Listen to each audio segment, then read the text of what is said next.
Jadi untuk tanya jawab ada Siap. Assalamualaikum warahmatullahi wabarakatuh. Alhamdulillah alladzi arsala rasulahu bil huda wa dinil haqq liyudhhirahu 'ala ad-din kullihi walau karihal musyrikun. Segala puji bagi Allah Jalla Jalaluh yang telah mengutus Rasulnya dengan petunjuk dan agama yang benar, agar Allah memenangkan agamanya di atas seluruh agama meskipun orang-orang musyrikin membenci hal itu.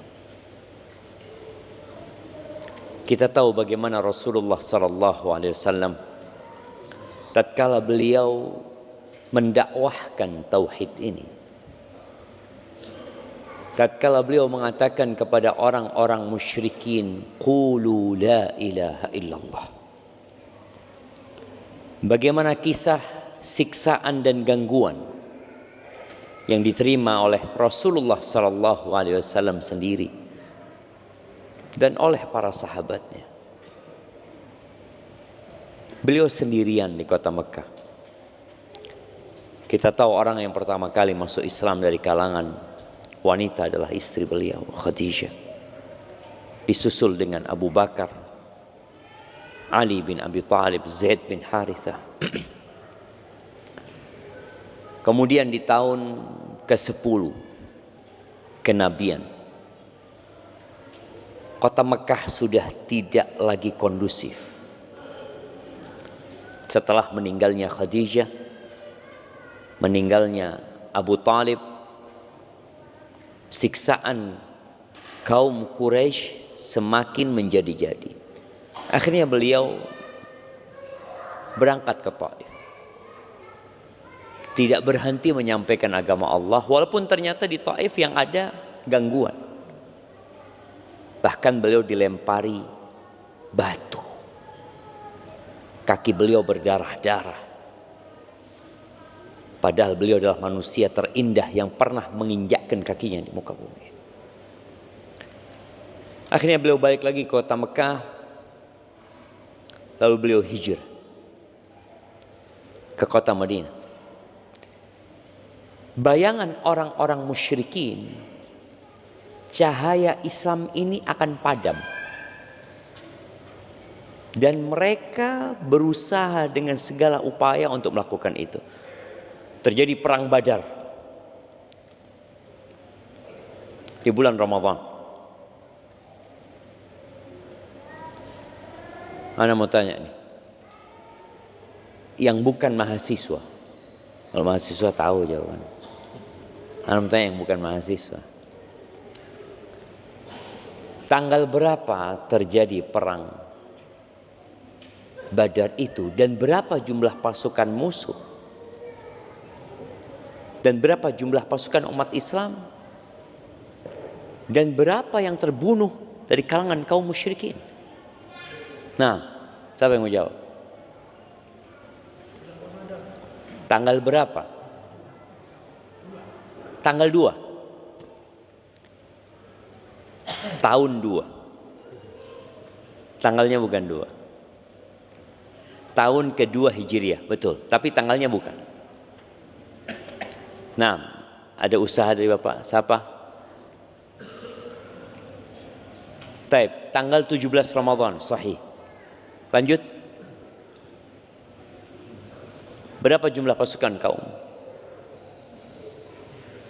Kaum muslimin 300 belasan. Oke, kaum musyrikin? Ini informasinya diambil dari sana satu, diambil dari sana satu. Ini bukan kerja kelompok ini ya. Iya.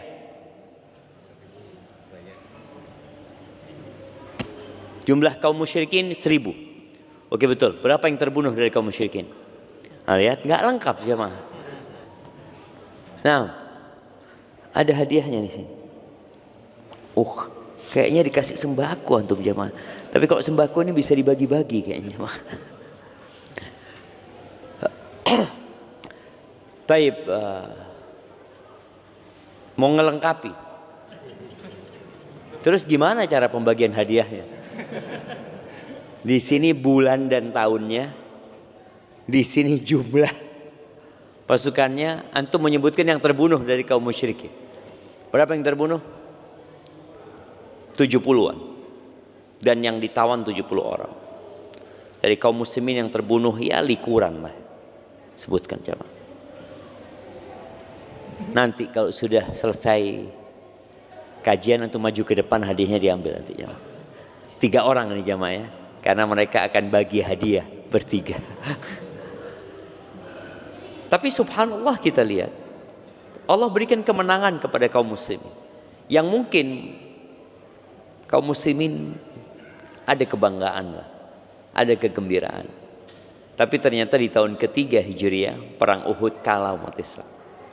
Di tahun kelima Hijriah datang pasukan musyrikin dengan membawa 10.000 prajurit yang siap perang. Subhanallah. Saat itu umat Islam dalam kondisi yang menakutkan. Nabi alaihissalatu mengatakan kepada mereka saat beliau memecah batu dalam penggalian parit itu, bahwa Romawi akan ditaklukkan, Persia akan ditaklukkan. Aku melihat istana-istana yang ada di Madain. Yaman akan takluk. Semua umat Islam yakin bahwa apa yang disampaikan Nabi SAW akan menjadi kenyataan. Tapi orang-orang munafik berbeda. Mereka mengatakan, gimana sih? Kita ini belum tentu selamat. Kita ini belum tentu bisa keluar dari perang Ahzab itu, melanjutkan kehidupan. Kok ini janjinya sudah muluk-muluk. Tapi orang beriman yakin dan terjadi. Bagaimana Romawi di Syam pada saat itu, bagaimana Persia, bagaimana Yaman kemudian masuk ke dalam negeri Islam. Konstantinopel, Nabi berjanji, la tuftahunnal Qustantini, benar-benar akan ditaklukkan Konstantinopel itu. Walaupun peristiwanya setelah 800 tahun lebih, tapi terjadi. Maka bagi kaum muslimin, hendaklah kita tidak malu untuk mengangkat kepala kita lalu mengatakan, ana muslim, ana muslim. Allah akan menangkan agama ini. Tapi butuh perjuangan dan kesungguhan serta pengorbanan umat Islam.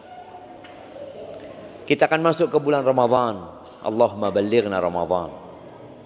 Bulan yang tadi di situ terjadi perang Badar. Perang pertama mungkin yang menjadi penentu yang membedakan antara al-haq dan al-batil. Allahumma salli wa sallim ala abdika wa rasulika Sayyidina wa maulana Muhammadin wa ala alihi wa ashabi ajma'in, amma ba'd. Jamaah rahimakumullah, bagaimana kita menyambut Ramadan? Kita melihat ada keanekaragaman umat Islam di berbagai penjuru dunia dalam menyambut bulan Ramadan ini. Tapi kalau kita melihat bagaimana Rasulullah SAW menyambut Ramadan, sepertinya itu yang harus kita contoh. Itu yang harus kita lestarikan. Yang perlu kita lakukan dalam menyambut bulan Ramadan ini, ya bergembira.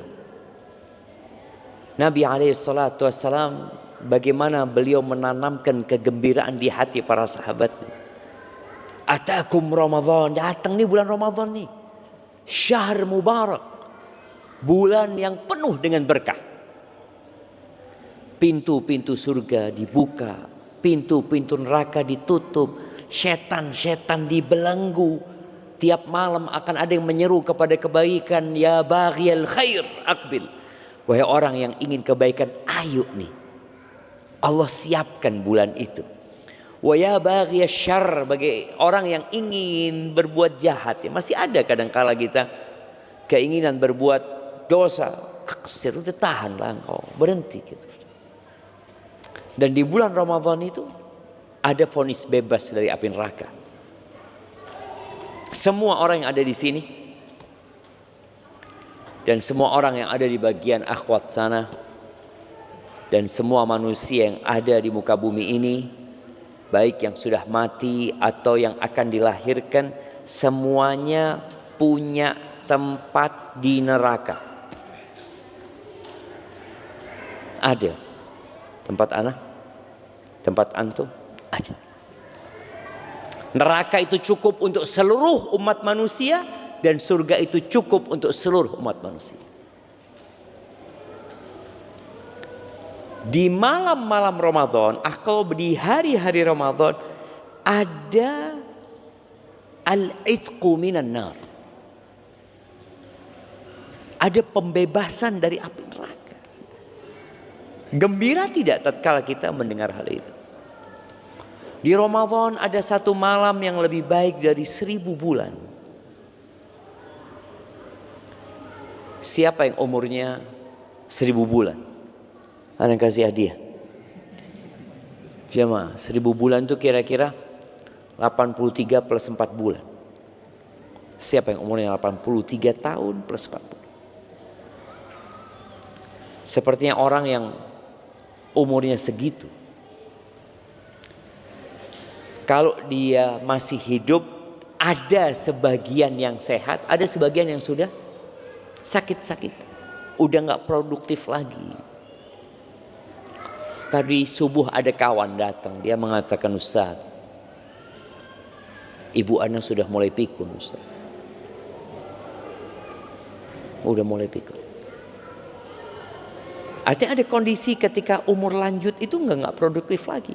Ini satu malam lebih baik daripada beramal selama 1000 bulan. Umur umat Nabi Muhammad SAW gak panjang, 60 sampai 70, dan yang lewat sana sangat sedikit sekali. Tapi itu ada di bulan Ramadan.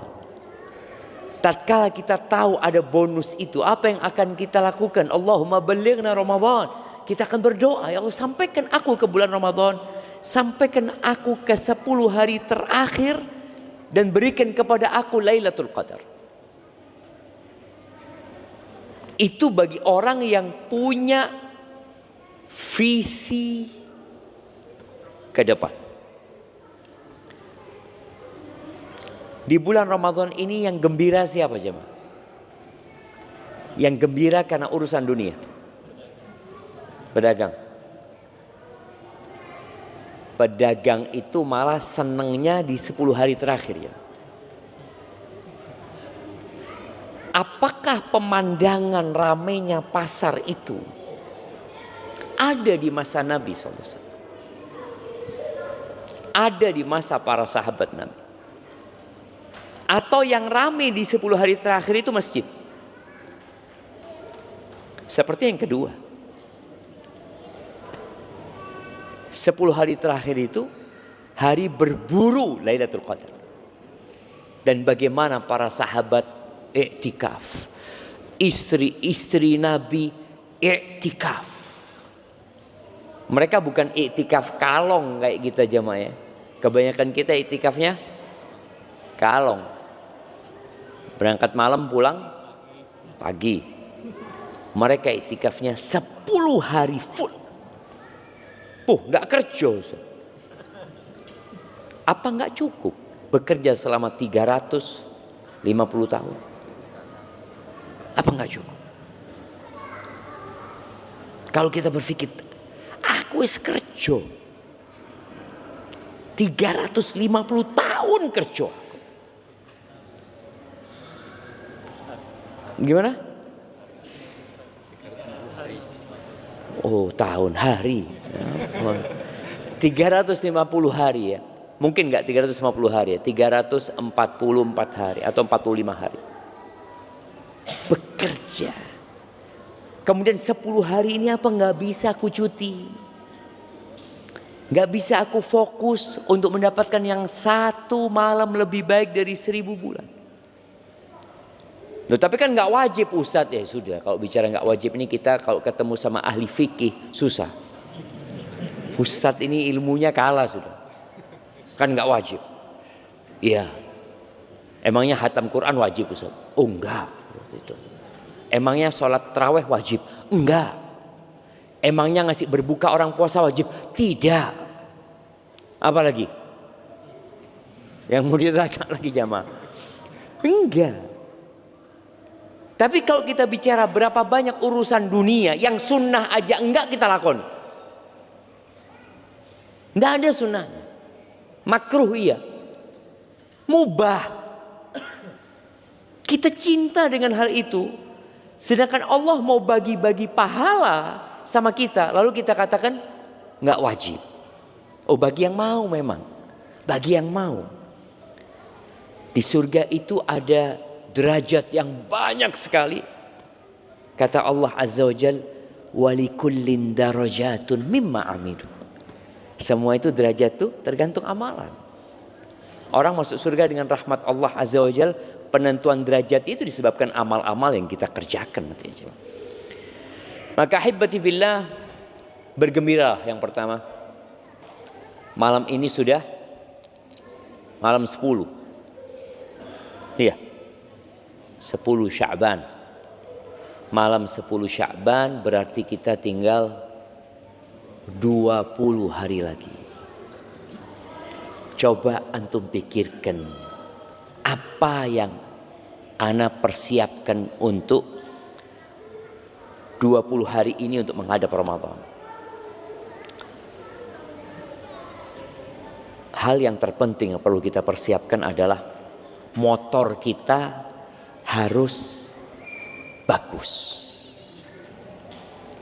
Orang kalau dikatakan antum mau kemana? Anda mau ke Jakarta.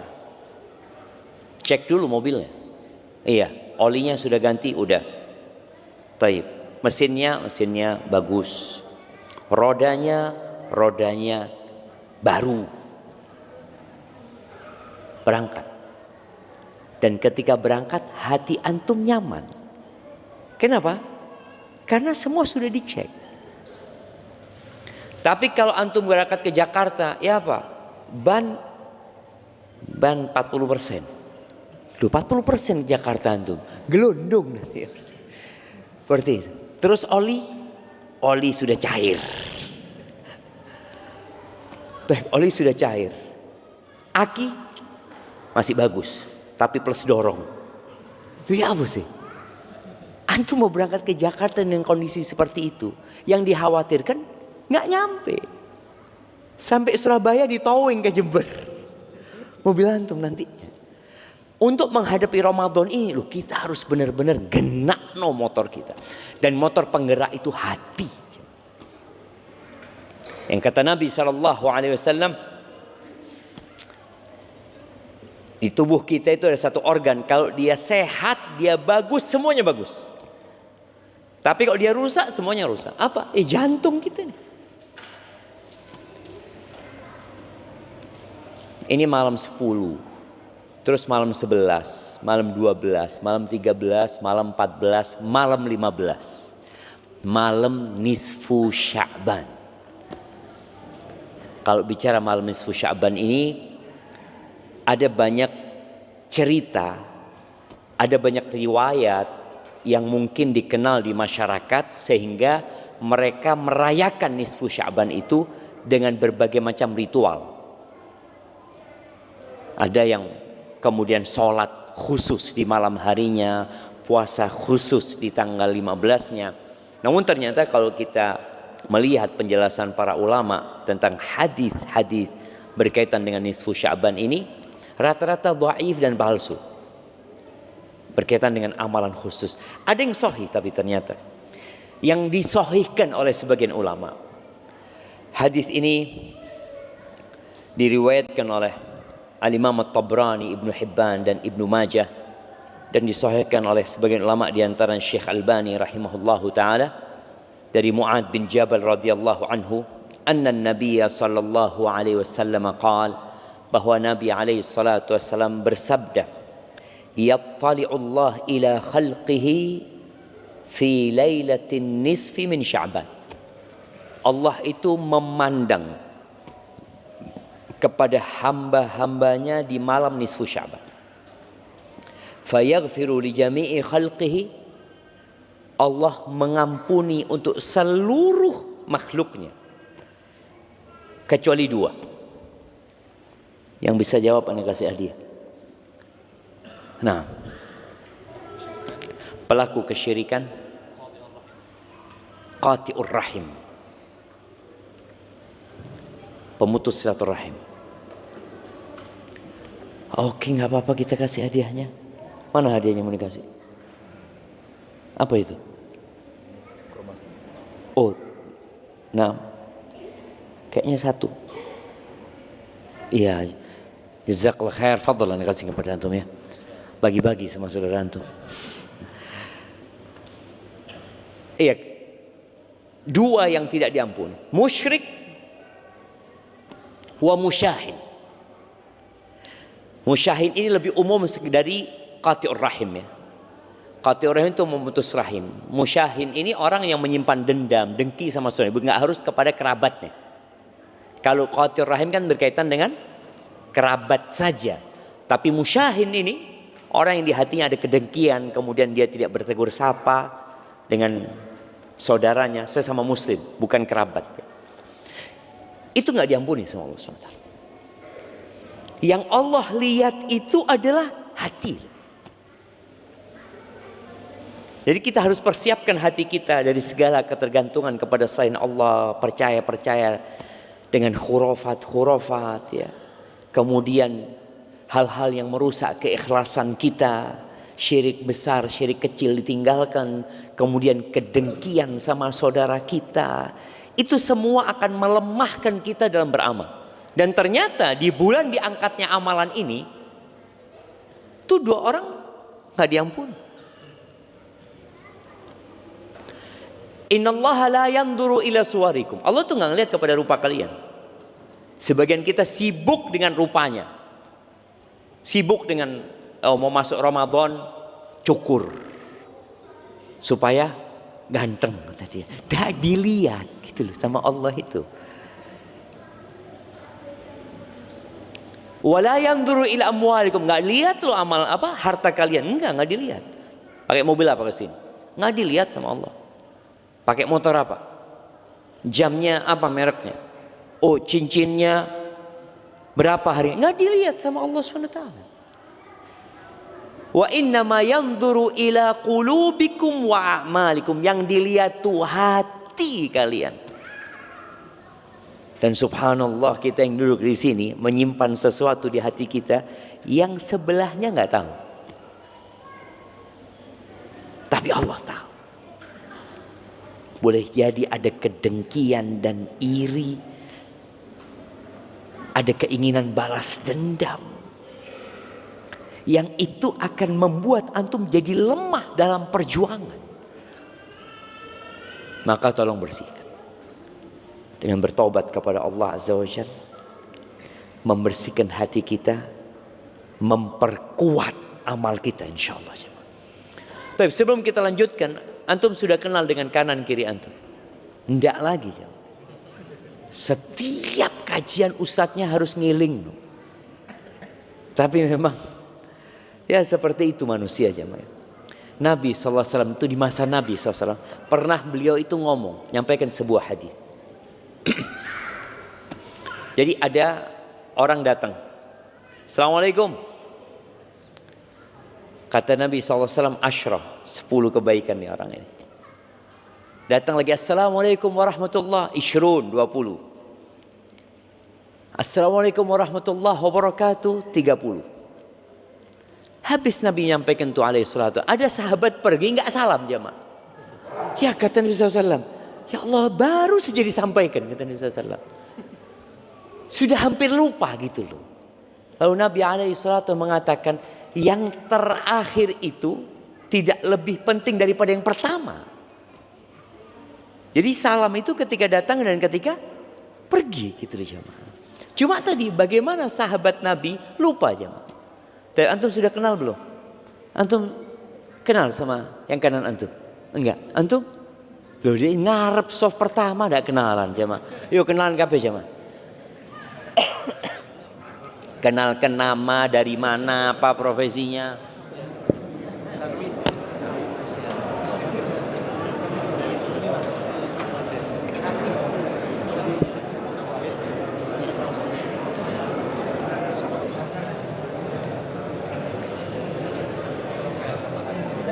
Iya, yang ibu-ibu juga ya. Ibu-ibu jangan jadi penonton ya. Makanya ibu-ibu kalau datang itu jangan pernah duduk sama yang kenal. Ngobrol nanti. Jadi usahakan kalau datang kajian itu pisah sama kawannya. Iya, yang ini satu geng ini enggak boleh ini. Satu sana, satu sini biar tambah temennya.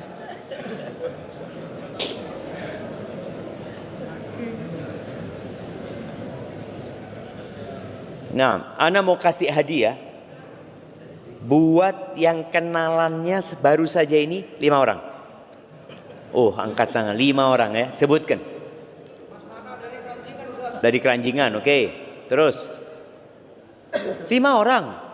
Loh. Dari mana?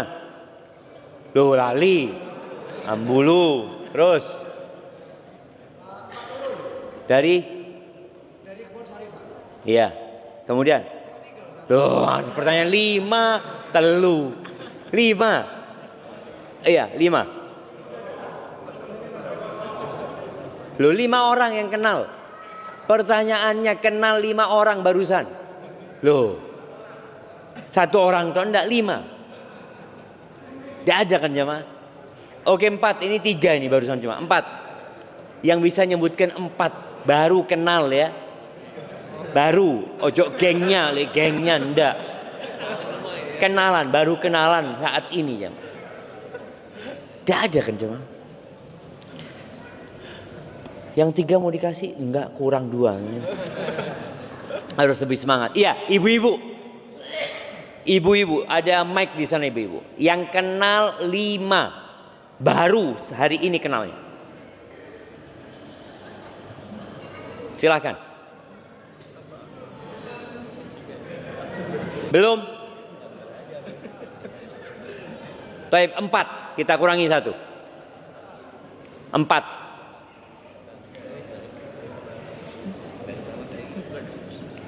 Ibu-ibu.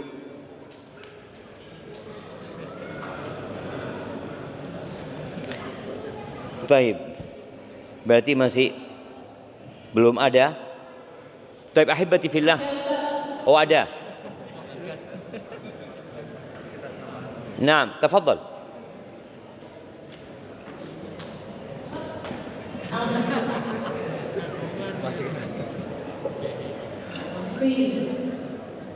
Iya. Sebutkan namanya dari mana, namanya tok. Baik nama kari ngarang iso jemaah.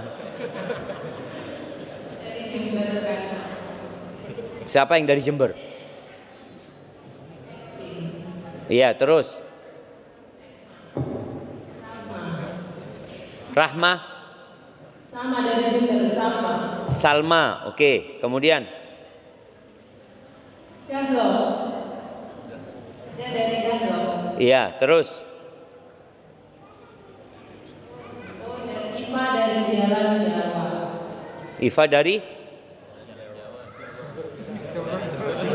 Jalan Jawa. Dari Jalan Jawa. Oh gitu. Oke. Sudah 4? Sudah 4. Oke, siap. Kasih hadiahnya. Ada kerudung kalau nggak salah sana itu. Taib ahibati fillah. Masalah hati ya. Tolong. Kita ini perlu bersih-bersih hati. Hati ini dibersihkan dengan istighfar, memohon ampun kepada Allah Subhanahu wa taala. Yang kedua, berkaitan dengan kesalahan kepada manusia, maka kita harus minta maaf sama mereka. Ada orang yang amalnya baik, tapi hatinya nggak baik. Masih ingat kisah seorang wanita yang ditanyakan kepada Rasul sallallahu alaihi wasallam, "Fulanah ya Rasulullah, fulanah taqumul lail wa tasumun nahar wa tatasaddaq." Fulanah ya Rasulullah, Masya Allah. Kalau ibadahnya jangan ditanya, salat malam, puasa sunnah, sedekah. Walakin fi lisaniha saltah. Tapi kalau ngomong pedes, tu'zi jirana, suka menyakiti tetangganya dengan lisan.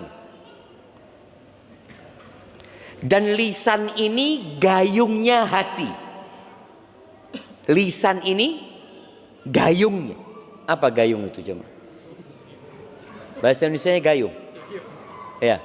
Bahasa Jawanya cibuk. Iya, gayungnya hati. Yang keluar di lisan itu adalah gambaran hati. Apa kata Nabi SAW? La khaira fiha hiya finnar. Nggak ada baiknya nih perempuan, neraka tempat. Loh, bagaimana dengan sholatnya? Bagaimana dengan puasanya? Bagaimana dengan sedekahnya? Boleh jadi semua itu dilakukan tidak dengan hati yang bersih. Boleh jadi ada riak di sana, ada ujub kebanggaan yang terbukti dari gaya ngomong dia yang suka nyakiti tetangganya. Jadi kalau mau tahu orang itu, ya dari omongannya. Ini orang baik, Ustaz, Masya Allah. Dari mana kau tahu dia baik? Ya Allah, kalau ngomong menghormati, kalau berbicara tidak pernah menyakiti, itu tanda hati orang ini baik. Dan yang paling banyak memasukkan ke neraka itu apa? Lisan. Oh enggak Ustaz, ana ngomong kayak gitu enggak dari hati Ustaz. Lu ana enggak tahu. Enggak pernah ngelihat hatimu, tapi lisanmu itu cerminan hatimu. Maka tolong bertobat. Udah berhenti berbuat dosa. Nggak ada lagi bicara besoklah terakhir Ustaz. Nggak usah besok jemaah. Kita perlu menguatkan motor kita tadi.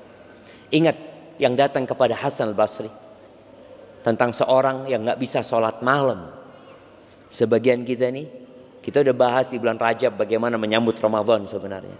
Kita sampaikan bagaimana kita memperbanyak baca Quran, sholat malam, ya, puasa. Kalau ternyata antum di bulan Syaban, aku kok nggak bisa puasa Ustaz ya? Anak kok nggak bisa sholat malam Ustaz? Padahal fulan bisa, anak punya tetangga, anak punya kawan, anak punya sohib sekantor, puasa kuat, ngajinya kuat Ustaz. Tiap hari 1 juz di bulan Rajab, bulan Syaban 1 hari 2 juz. Kenapa dia mampu, aku nggak mampu? Kata Hasan al-Basri, qayyadatka dhunubuka. Engkau di rantai, dibelenggu dengan dosa-dosamu. Ingat yang motornya suka mogok dulu, yang kalau mau starter tidak bisa, kemudian businya dilepas. Diapakan businya jamaah? Dibersihkan jamaah, diamplas jamaah. Terus masukkan lagi, starter lagi. Belum bisa ternyata. Diambil lagi, dibersihkan lagi, tambahi doa. Ya Allah, tidak sampai ke tempat kajian kalau ini tidak hidup ya Allah. Starter hidup. Jadi kalau antum di bulan Sya'ban ini ternyata punya masalah dengan ibadah-ibadah yang seharusnya dilakukan, yang Nabi SAW di bulan diangkatnya amalan ini memperbanyak puasa sunnah, kita enggak. Ada masalah sama kita. Ada masalah sama hati kita. Coba kita lihat ya bagaimana para sahabat Nabi melihat Rasulullah sallallahu alaihi wasallam. Kana Rasulullah sallallahu alaihi wasallam yasumul ayyam, yasrud. Beliau itu biasa puasa berhari-hari, disambung jemaah. Hatta yuqal la yuftir, sampai dikatakan Nabi ini enggak berbuka. Dari umpamanya dari hari Senin puasa, Selasa, Rabu, Kamis, Jumat, Sabtu, Senin, Selasa, Rabu, Kamis. puasa nyambung. Wa yuftir ayyam hatta yakat la yasum. Dan kadang-kadang Nabi SAW tidak puasa, berhari-hari tidak puasa. Illa yaumaini minal Jum'ah, kecuali 2 hari dalam satu Jumat. Kalau bahasa kita seminggu, kalau bahasa para sahabat Nabi sejumat. Kecuali 2 hari dalam sejumat itu, in kana fi siyamihi wa illa sawmahuma. 2 hari ini kalau Nabi lagi nyambung maka akan ikut. Kalau Nabi tidak lagi puasa, tetap beliau puasa di 2 hari ini. Hari apa? Senin sama Kamis. Karena Senin sama Kamis ini hari diangkatnya amalan. Sama kalau di bulan itu, bulan diangkatnya amalan adalah bulan Sya'ban ini. Lalu kata Usama, walam yakun yasumu min syahrin minasyuhur ma yasumu min Sya'ban. Beliau sepanjang tahun itu enggak pernah puasa seperti puasa beliau di bulan Sya'ban. Faqultu ya Rasulullah, maka aku katakan kepada beliau alaihi salatu wassalam, ya Rasulullah innaka tasumu la takadu an tuftir. Engkau itu puasa sampai enggak berbuka. Nanti berbuka dan tidak puasa berhari-hari, kecuali di 2 hari itu yang biasa engkau akan menjaganya. Iyo men, kata Nabi, 2 hari yang mana? Kata Nabi SAW. Kata Usama, yaumul itsnin wal khamis, Senin Kamis, jaga terus Nabi SAW. Lalu Nabi SAW mengatakan, dhanika yaumani, itu 2 hari, amal itu dipaparkan kepada Allah Rabbul Alamin. Wa uhibbu an yurfa'a au an yu'rada amali wa ana shaim. Aku ingin amalanku diangkat dalam kondisi aku puasa. Jadi amalan pekanan, amalan Jumatan itu diangkatnya hari Senin sama Kamis. Beliau ingin diangkat dalam kondisi berpuasa. Terus Sya'ban. Kenapa? Dzaka syahrun yaghfalun nasu anhu. Bulan Sya'ban itu bulan yang dilalaikan oleh manusia. Posisinya antara Rajab dan Ramadan. Kita sudah bahas bagaimana para sahabat Nabi itu mengagungkan Rajab dan Ramadan. Mereka mengagungkan, dan boleh jadi di Rajab mereka juga memperbanyak puasa, memperbanyak ibadah di sana. Terus Sya'ban mungkin sebagian orang berpikir istirahat. Persiapan Ramadannya dengan istirahat. Istirahat loh Ustaz. Entah lagi mau Ramadan kita. Harus makan yang benar di bulan Sya'ban. Orang lalai dengan bulan Sya'ban. Padahal mereka, para sahabat Nabi radhiyallahu taala anhum, mereka hafal dengan bulan-bulan Islam. Oke, saya mau tanya.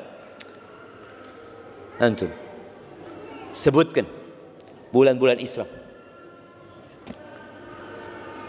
Nah,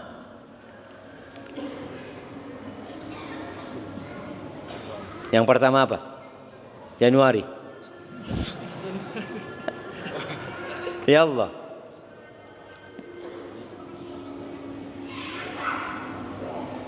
Nasid jaruhu. Nah, yang sebelahnya. Antum. Muharram. Langsung Rajab. Muharram, Rajab, Sya'ban. Ya hendaklah. Habis Muharram apa? Cuma aja dulu lah. Belakangnya. Muharram, Safar, Rabiul Awal, Rabiul Akhir, Jumadal Ula, Jumadal Akhirah, Rajab, Sya'ban, Ramadan, Syawal, Dzulqa'dah, Dzulhijjah. Masya Allah. Kasihkan ini ke sana tak apa jemaah? Masya Allah. Iya, ada cara menghafalnya. Cara menghafal bulan-bulan itu, tapi itu buat anak-anak jemaah ya. Kalau bapak-bapak ini caranya itu Musa, Roro, Juju, rasa-rasa Juju, Zuzu. Rasa-rasa Zuzu, bukan Juju. Musa, Rara, Juju, Rasha, Dudu. Hafal. Musa, Muharram, Safar. Rara, Rabiul Awal, Rabiul Akhir. Juju, Jumadal Ula, Jumadal Akhirah. Rasha,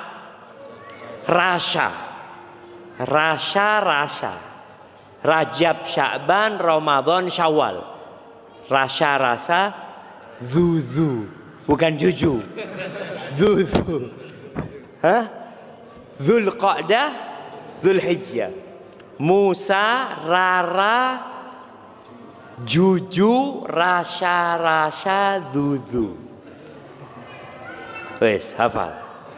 Oke, kita dengarkan azan dulu baru kita tes lagi, bentar lagi jam 6.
Allahumma salli wa sallim ala nabiyina Muhammad. Baik, kita tes.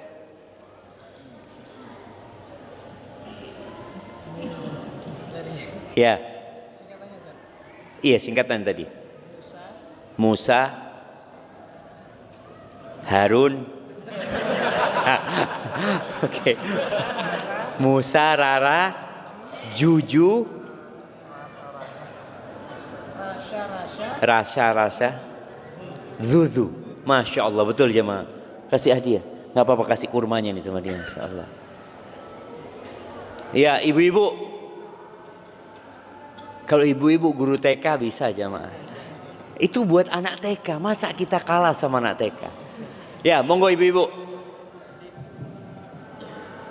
Musa, Rara, Cucu, Rasha, Rasa, Dudu. Ya, ini guru TK kayak ini jamaah.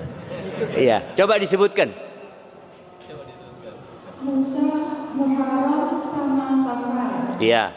Terus Cucu, Jumadil Awal, Jumadil Akhir. Oh, Rara dulu kok. Rabiul Awal, Rabiul Akhir. Iya. Cucu, Jumadil Awal, Jumadil Akhir. Terus. Rasa, Rajab, Sa'ban. Rasha yang kedua Ramadan sama Syawal, Dzulqa'dah sama Dzulhijjah. Masya Allah. Nah, silakan milih hadiahnya, tidak apa-apa sudah. Iya, taib jamaah. Di bulan Sya'ban ini Nabi SAW banyak puasa. Bulan ini dilalaikan sama orang. Kita itu kalau ditanya, insya Allah puasa kapan ya? Kapan jamaah puasa insya Allah? Insya Allah 19. Kok iso? Puasa itu ya 1 Ramadan. Sampai kapanpun poso itu 1 Ramadan. Tapi karena kita nggak peduli dengan kalender kita menghafalnya Masehi. Sampai Ramadan kita, sampai Syawal kita tetap yang dihafal Masehi. Kapan insya Allah kita Lebaran? 1 Syawal. Mulai zamannya Nabi Muhammad SAW sampai hari kiamat, yang namanya Lebaran itu kapan? 1 Syawal.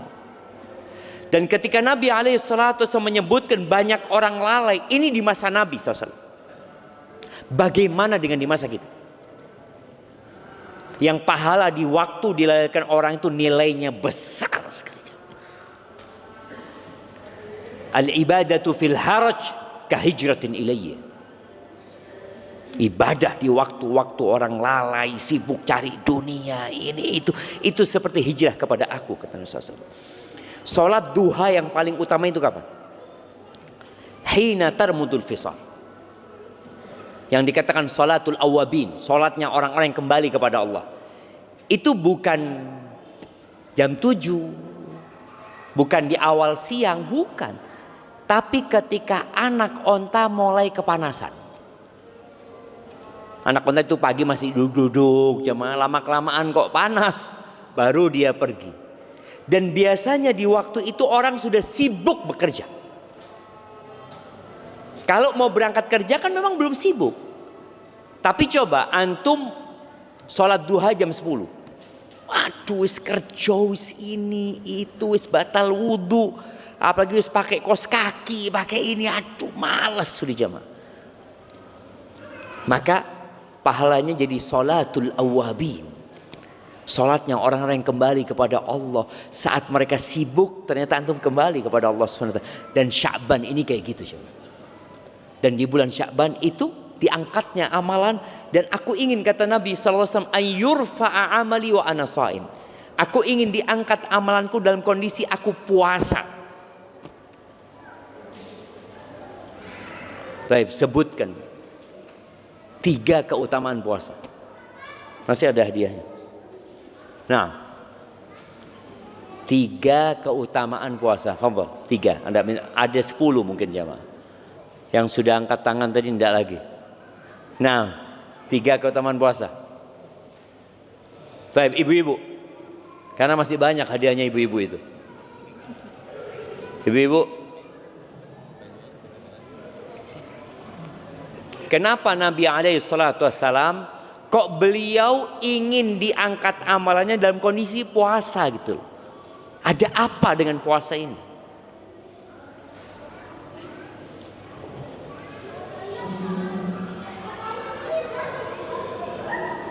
Naam, tafadhali.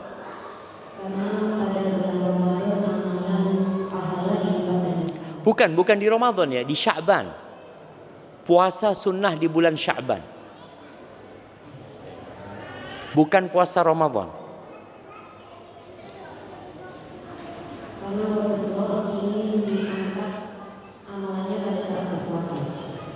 Iya, kenapa? Itu pertanyaannya. Afwan. Kenapa kok beliau memilih puasa gitu? Kok nggak ingin diangkat amalannya pada saat umroh umpamanya? Karena pahala puasa Allah yang menentukan, tidak ada nilainya. Masya Allah. Iya, itu satu. Yang kedua,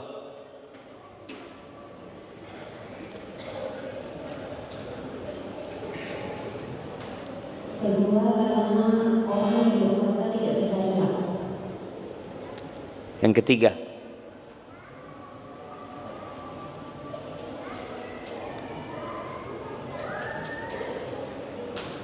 nah, nggak apa-apa, 2 aja nggak apa-apa sudah. Iya, tuh tadi disebutkan coba. Kenapa? Menjaga hati ya, menjaga syahwat, nah, menjaga nafsu dan menjaga lisan tentunya. Puasa ini madrasah, coba. Full madrasah lengkap komplit puasa. Tadi disebutkan semua amalan Adam itu, anaknya Adam ini udah ada perhitungannya. Baca Quran 1 huruf 1 kebaikan jadi 10 dilipat gandakan. Sedekah jelas. Kemudian umroh jelas. Kemudian sholat jelas. Illa shaum kata Allah Azza, kecuali puasa itu milikku kata Allah. Aku yang akan kasih pahala. Jadi berapa pahalanya malaikat nggak tahu. Yang tahu cuma Allah Azza wa ana azzi bihi.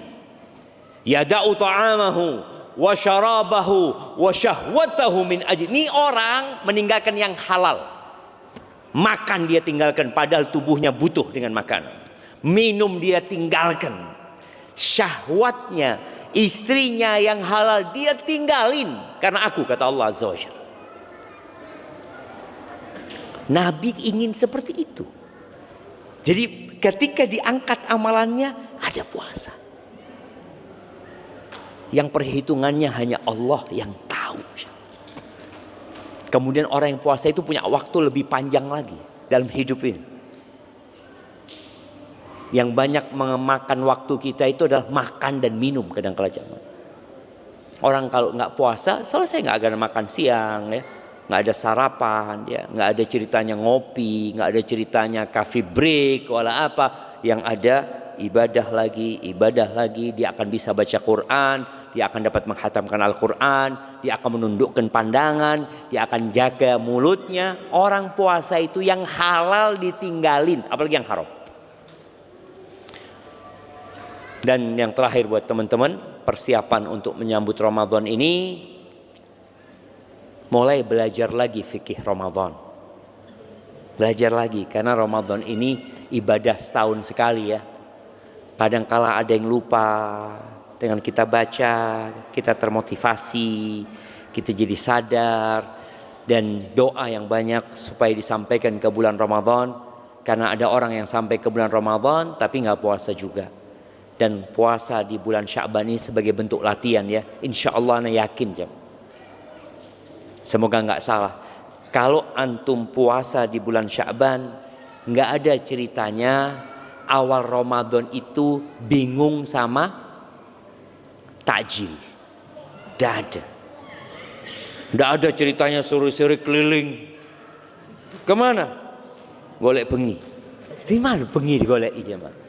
Nyari malam gitu jemaah. Tahu-tahu pulang bawa sak kresek jemaah. Gorengan, petulo, apa lagi? Kolak, es campur, es degan, ketan. Semua mau dia makan. Habis asar atau 1 jam sebelum waktu adzan itu sudah nunggu di meja makan.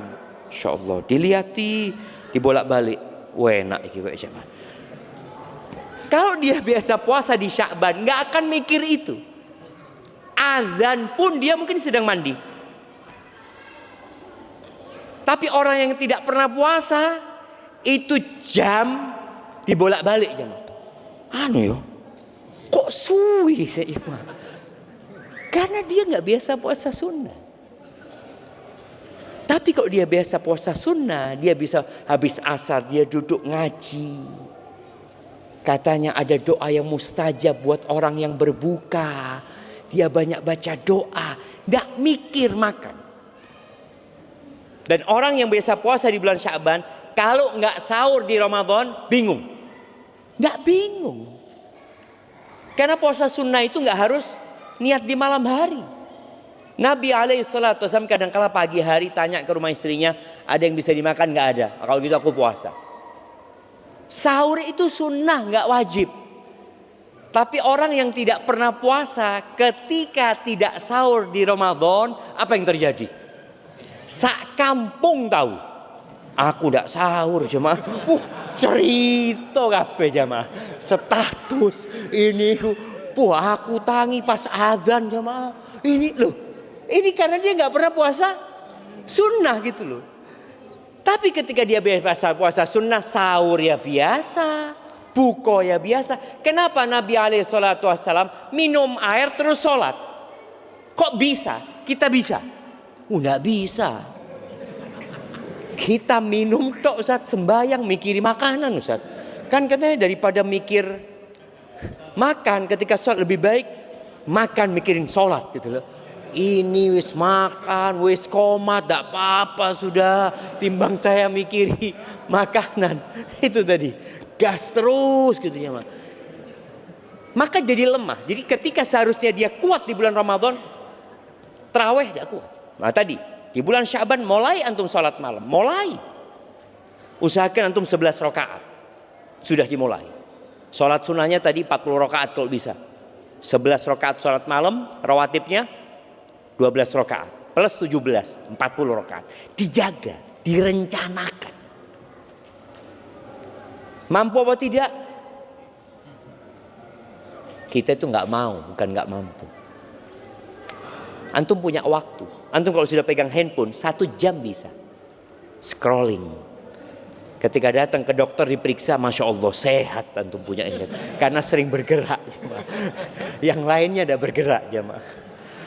Maka tolong direncanakan, dimulai semua ibadah yang akan dilakukan di bulan Ramadan.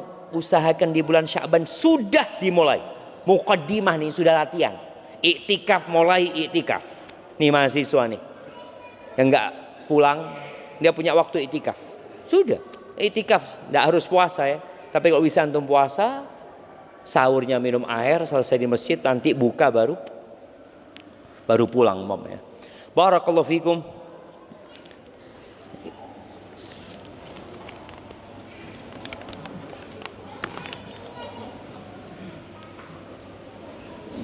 Wah ini rame nih jemaah. Bismillah, izin bertanya Ustaz, bagaimana pendapat Ustaz tentang seorang Ustaz yang mengkritisi kajian berbayar? Apakah pendapat pribadi Ustaz tersebut bisa dijadikan hujjah dan rujukan? Yang pertama, hujjah itu adalah qala Allah, qala Rasul ya. Kalau bicara ini pendapat, ya pendapat, nggak ada masalah seorang berpendapat dan boleh jadi dia menyimpulkan hal itu karena ada pertimbangan-pertimbangan ya, seperti itu. Nggak ada masalah. Jadi antum jangan anti kritik. Ketika antum dikritik, itu menjadi bahan untuk introspeksi diri kita. Boleh jadi memang kita salah. Boleh jadi dia yang benar. Jadi ada masalah-masalah yang ada ruang untuk pendapat di antara para ulama, para asatidzah, hendaklah berlapang dada menghadapi hal itu dan selalu berbaik sangka. Berbaik sangka dengan yang mengkritik dan berbaik sangka dengan yang dikritik. Dengan cara itu insya Allah kita akan tetap menghargai dan menghormati para asatidzah. Barakallahu fikum.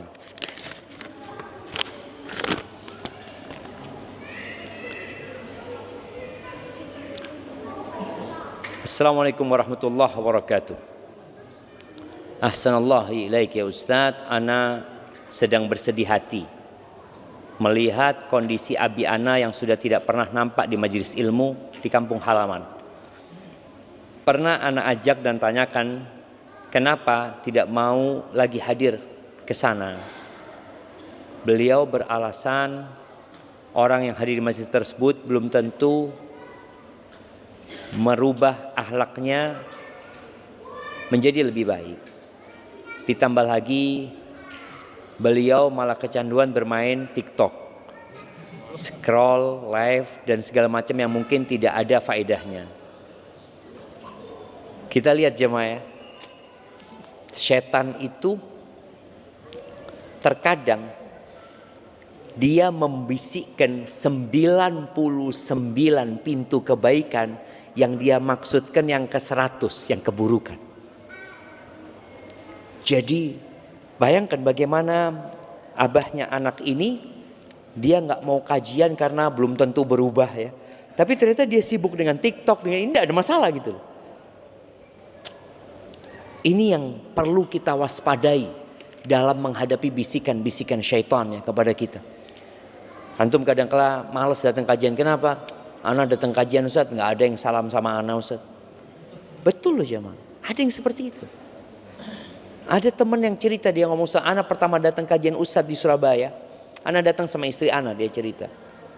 Waktu itu di masjid, ada masjid besar, ramai Ustaz.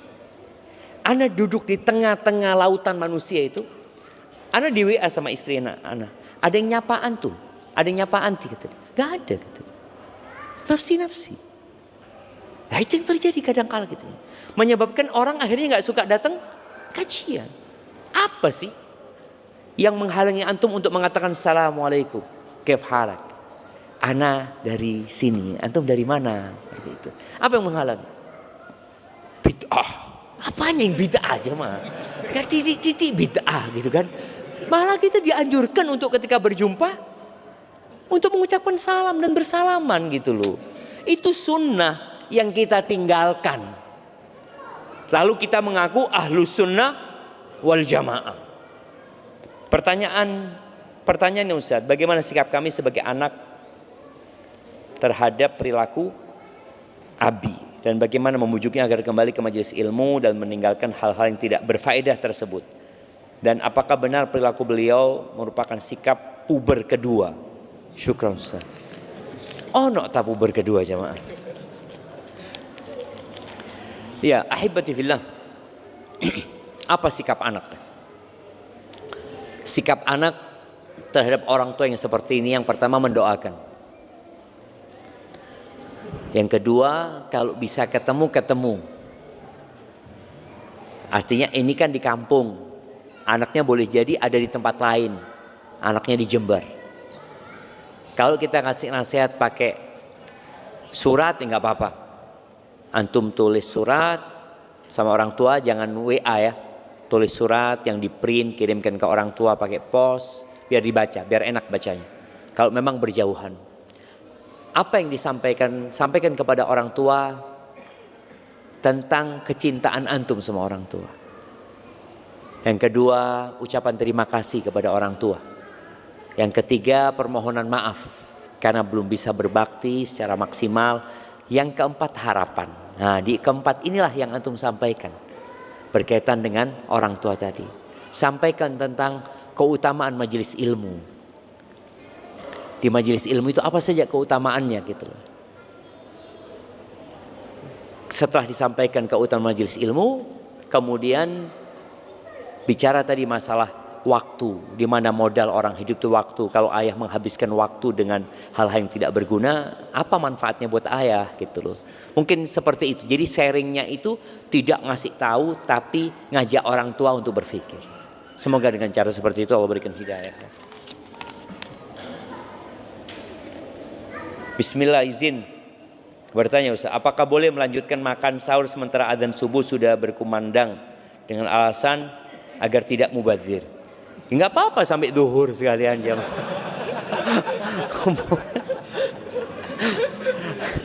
Iya jemaah. Allah Azza wa Jalla mengatakan wa kulu washrabu hatta yatabayyana al-khaytul aswadu minal khaytil abyadi hatta yatabayyana lakumul khaytul abyadu minal khaytil aswadi minal fajr. Kalian makan dan minum sampai fajar. Ketika fajar terbit dia berhenti. Mubadzir Ustaz. Ya ada apa-apa makan, berarti itu tidak puasa. Kalau mubadzir. Maka di sini mungkin ada anak pernah dengar ada pendapat Ustaz yang mengatakan jadi kalau azan itu ada makanan boleh lanjutkan dimakan ya. Masalah ini ada khilaf di antara para ulama. Tapi keluar dari khilaf itu menyelamatkan. Ketika azan sudah selesai. Karena yang batasan puasa itu dari fajar terbit sampai matahari terbenam. Jadi ketika sudah fajar terbit, kecuali azannya itu duluan, cepat jam. Ana kalau nggak salah sudah, Ana membaca kalau nggak salah ada pernyataan resmi dari Muhammadiyah yang menyatakan bahwasanya waktu subuh Indonesia itu kecepatan 8 menit ya. kalau nggak salah seperti itu ya, mereka sudah menetapkan seperti itu. Itu bisa menjadi bahan pertimbangan kalau memang benar seperti itu. Dan semoga pemerintah juga mengakomodir hal itu. Jadi kalau ternyata azannya itu kecepatan, maka nggak apa-apa kita makan dan minum, karena memang belum masuk waktu subuh. Sebagaimana antum itu kalau berbuka jangan ngelihat yang azannya paling cepat. Kita itu lihat masjid kono, enakan melok masjid kono. Loh, padahal belum terbenam mataharinya. Ukurannya itu bukan azan, tapi ukurannya terbenamnya matahari.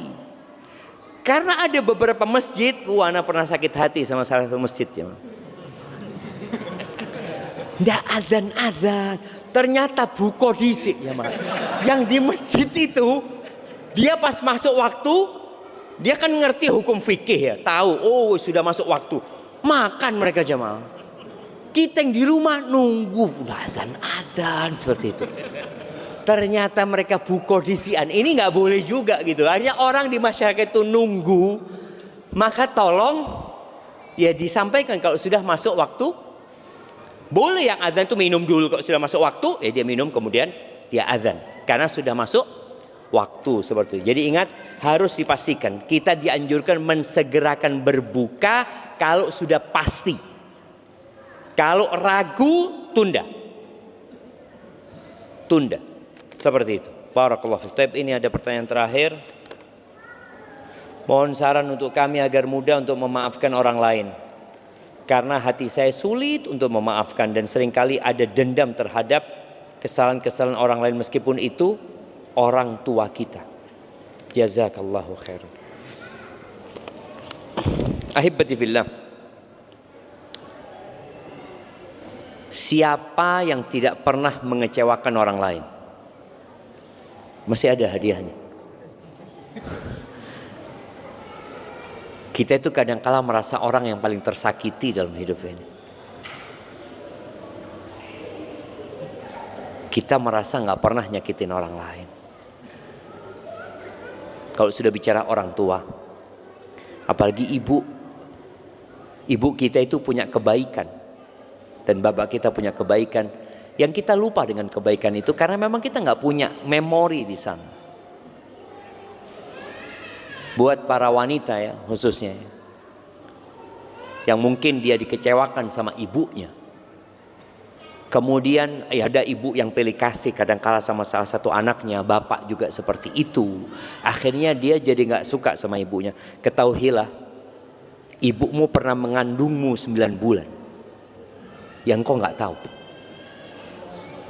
Itu cukup kebaikan yang tidak terbalaskan. Ketika proses melahirkan, dia berpotensi mati ketika itu dan tetap dia lakukan. Kemudian menyusui ya. Jadi cara kita memaafkan orang lain, yang pertama melihat kebaikan orang lain. Semua orang punya kebaikan.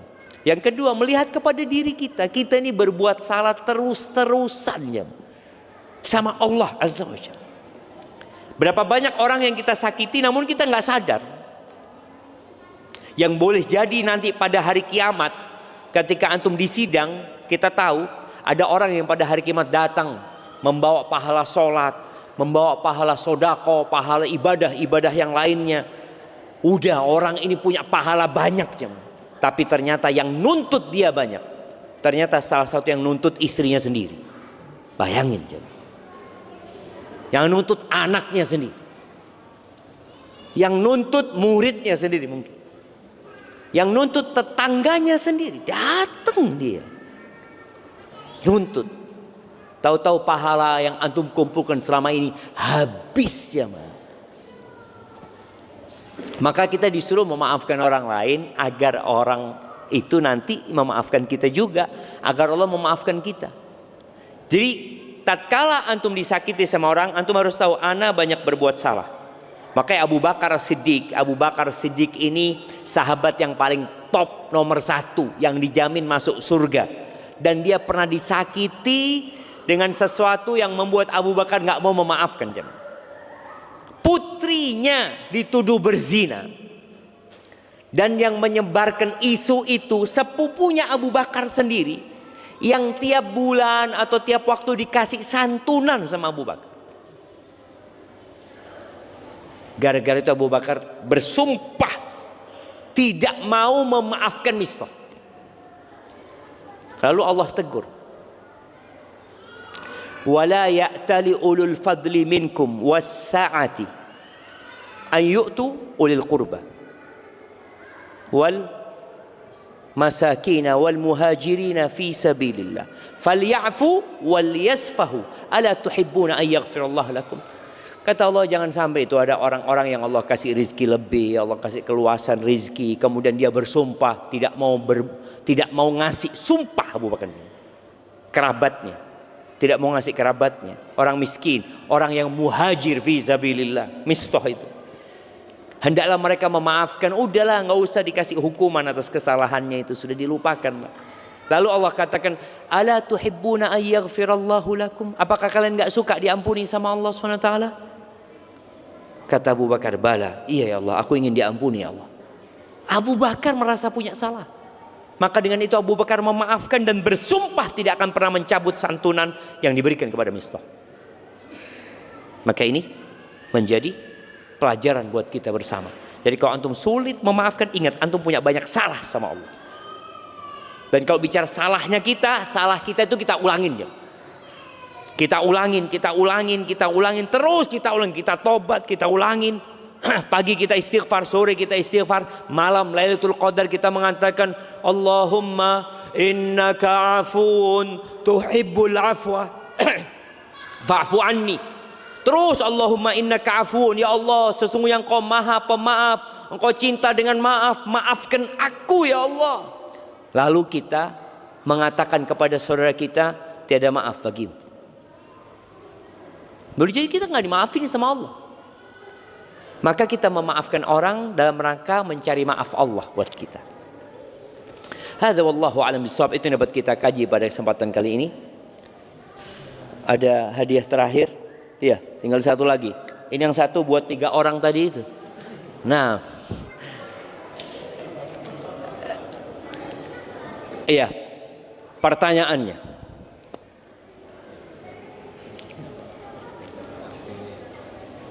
sebutkan 5 keutamaan Ramadan.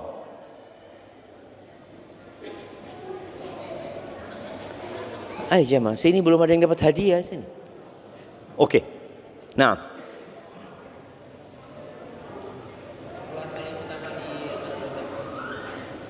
bulan yang paling utama, keutamaannya apa?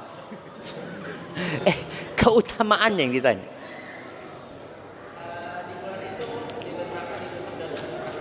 Pintu surga dibuka, pintu neraka ditutup.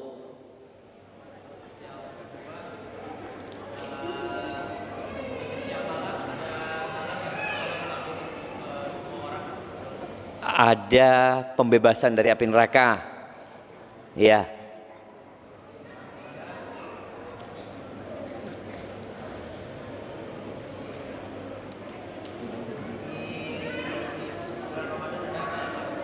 Ada 1 malam yang lebih baik dari 1000 bulan.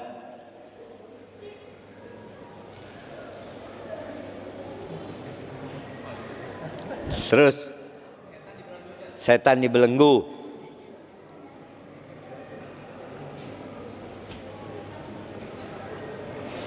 Kemudian umrah di Ramadan seperti berhaji bersama Rasulullah. Masya Allah, kasihkan hadiahnya. Taib, ibu-ibu masih ada hadiahnya? Masih ada kayaknya. Taib, pertanyaan buat ibu-ibu.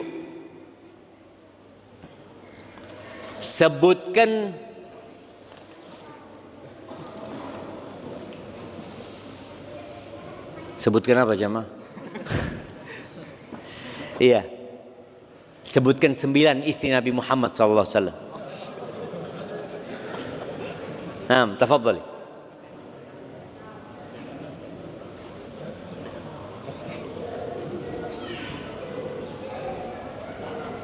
Naam. Ada yang hafal?